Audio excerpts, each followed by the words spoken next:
जय माता रानी। नीता विक्रम परिवार में आप सभी का स्वागत है। आज मैं बात करूंगी शुक्रवार प्रदोष त्रयोदशी के व्रत के बारे में।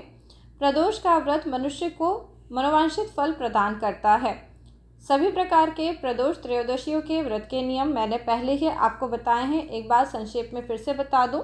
प्रदोष का व्रत वार के हिसाब से शुरू करा जाता है, जैसे कि सोम प्रदोष, मंगल प्रदोष, बुध प्रदोष, गुरु प्रदोष, शुक्र प्रदोष, शनि प्रदोष, रवि प्रदोष। इस प्रकार से जब पहली बार हम व्रत शुरू करते हैं तो जिस वार का वह प्रदोष होता है वही हमारा प्रदोष का व्रत बन जाता है। यह एक तरह से संकल्प होता है और इस दिन से जब हम पूजा पाठ करना शुरू करके नियमित 1 वर्ष तक प्रदोष के व्रत पूरे करते हैं तो हमारा जो व्रत है वो सफल हो जाता है और हमें मनोकामना की प्राप्ति भी हो जाती है।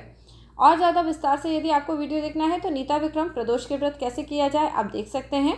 आज मैं आपको शुक्र प्रदोष की महिमा बता रही हूँ। जिन लोगों की शादी विवाह नहीं हुए हैं, जिन लोगों को लगता है विवाह के बाद विवाह के संबंध अच्छे नहीं चल रहे हैं, संतान की प्राप्ति नहीं हो रही है, घर गृहस्थी बनाने में बाधा आ रही है, धन की दिक्कत है, नाना प्रकार की परेशानियां हैं, आप सभी शुक्रवार प्रदोष का व्रत कर सकते हैं।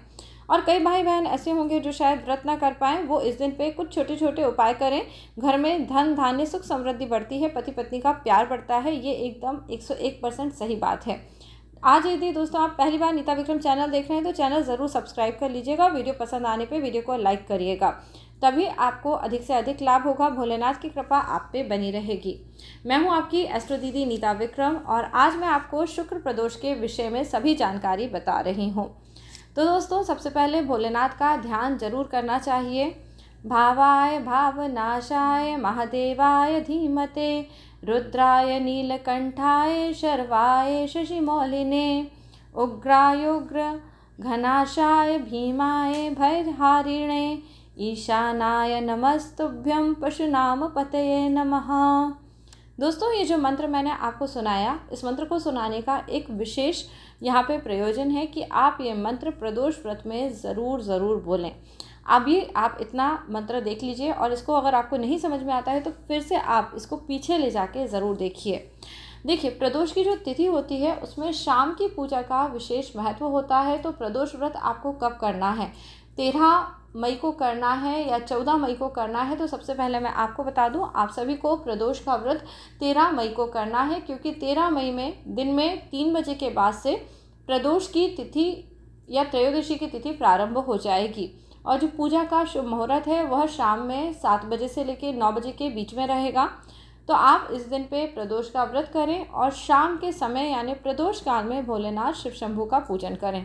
सुबह के समय जल्दी उठना है, भोलेनाथ शिव शंभू के मंदिर जाना है, भोलेनाथ पे जल चढ़ाना है, बेलपत्री चढ़ाना है। आपके पास जो भी पूजा का सामान हो वह सभी चढ़ा के भोलेनाथ का चंदन केसर इत्यादि से पूजन इत्यादि करें। और विशेष पूजा दोस्तों शाम के समय करी जाती है। सुबह के समय जब आप पूजन करेंगे तब यदि आप पहली बार व्रत कर रहे हैं या आप जो भी व्रत कर रहे हैं तो भोलेनाथ के सामने संकल्प लें, मेरे पुत्र पौत्र सभी की मंगल कामना के लिए मैं यह प्रदोष व्रत कर रही हूँ। या यदि आपकी कोई और इच्छा है तो आप उसके लिए सुबह के समय संकल्प ले सकते हैं कि मैं अपने विवाह के हेतु हे भगवान भोलेनाथ आपका यह प्रदोष व्रत कर रही हूँ। और दोस्तों आपको अपने संकल्प के अनुसार शाम तक व्रत रखना है और जितने समय आप व्रत रखें कोशिश करें कि आप नमक ना खाएं। आप इस दिन पे फलाहार ग्रहण करें, फलों का आहार लें। चाय आप एक आध बार पी सकते हैं, बहुत ज़्यादा चाय कॉफ़ी पीने से भी व्रत खराब हो जाता है।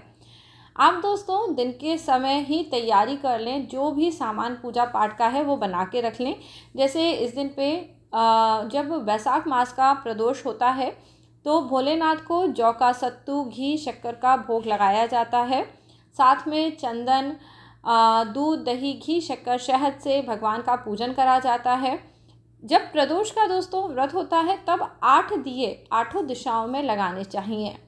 आप लोगों में से कई लोग कन्फ्यूजन में आ जाते हैं, तो मैं यही बोलूँगी कि आप भगवान के मंदिर में 8 दिए बना के ले जाएं और वहाँ 8 बार नमस्कार कर लें।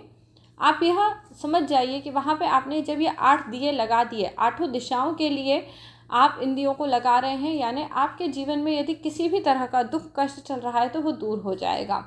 शाम के समय नहा लें और अच्छे हल्के रंग के वस्त्र पहने, सफ़ेद, गुलाबी इस तरह के वस्त्र पहनने चाहिए। आसन लगा के अपने घर में, पूजा के मंदिर में भोलेनाथ का पूजन करना चाहिए। ओम नमः शिवाय, ओम नमः शिवाय कहते हुए भोलेनाथ को सबसे पहले आप साफ जल से स्नान कराएं।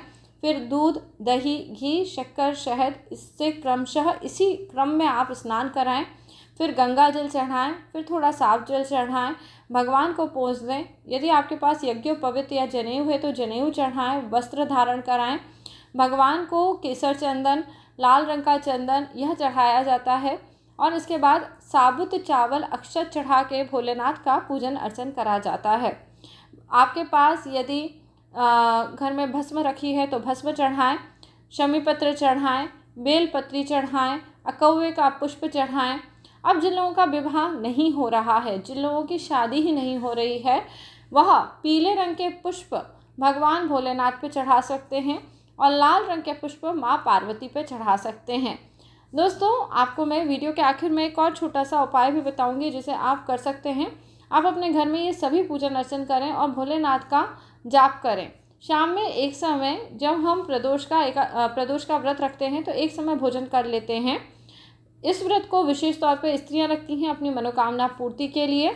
शाम में एक समय नमक का भोजन ले सकते हैं, परंतु भोजन का कुछ हिस्सा आपको गौ माता के लिए ज़रूर निकालना चाहिए। देखिए, व्रत कर रहे हैं यानी व्रत का मतलब ही त्याग होता है और कोई भी जो कामना के लिए हम जिस दिन पे त्याग कर देते हैं तो हमारी वो कामना तब पूरी होती है जब हम त्याग अच्छे से करते हैं। तो आप जो अपने लिए खाना बना रहे हैं, सपोज़ आप 2 रोटी खाते हैं तो आप 2 ही रोटी बनाएंगे, पर उसमें से 1/4 रोटी आप कम खाइए। देखिए, अगर हम व्रत के दिन भी पेट भर के खा लेते हैं तो ना हमने कोई त्याग करा ना दान करा।